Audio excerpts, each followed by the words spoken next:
Hey, I'm Sean Whitcomb, and I teach environmental biology at Mesa Community College. And my sustainable development goal was number 13, climate action, which is the goal there is to take urgent action to combat climate change and its impacts. So I created an assignment for my environmental biology class, along with Carl Smith, Montgomery College, who teaches political science. And I framed this assignment around the idea of the ecological footprint, which is a concept that helps you understand climate change and your sort of personal relationship to how you affect climate change, but also how policies and the wider society affect climate change. So the idea here was to create an infographic that would show a factor that affects a person's ecological footprint and how that factor could be reduced or positively impacted to better affect the outcomes for climate change. And later on in the class, I had another assignment that was more directly focused on the policy aspects, where students had to find a suite of different policy changes that they could make in society to improve the climate situation. So the student I have presenting today is Jacob Stillwell, who took my environmental biology class in fall of 2020. Go ahead, Jacob.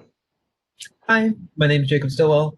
I'm a freshman in engineering through Mesa Community College, and this was a super great assignment. So I'd like to sort of break this into two different parts, talking about my personal experience, but also talking about what this meant for me as a student. So just part one here, I think that this was a very enjoyable assignment. There was this large artistic component to it, which was really quite enjoyable. Getting in there and trying to figure out like what sort of images can be used to sort of call attention to different sections, how to break things down into understandable information with the graphs, but also making it entertaining and sort of thematic.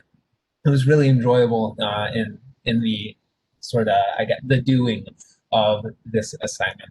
But the second part, which I think is super impactful, is that I was tasked with coming up with something that mattered, looking into some facts, then putting it into a presentable format so that somebody else could read it. And that stretched my brain in a way that doesn't happen very often. We live in a super sort of polar politicized climate right now.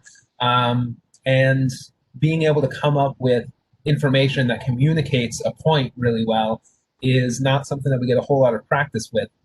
So this infographic method was a great way of stretching that part of my brain and presenting information in a way that really allowed me to say, how is this coming across to somebody else? Is it clear? And am I getting the point that I want to get across? All right. Thanks, Jacob. You're welcome.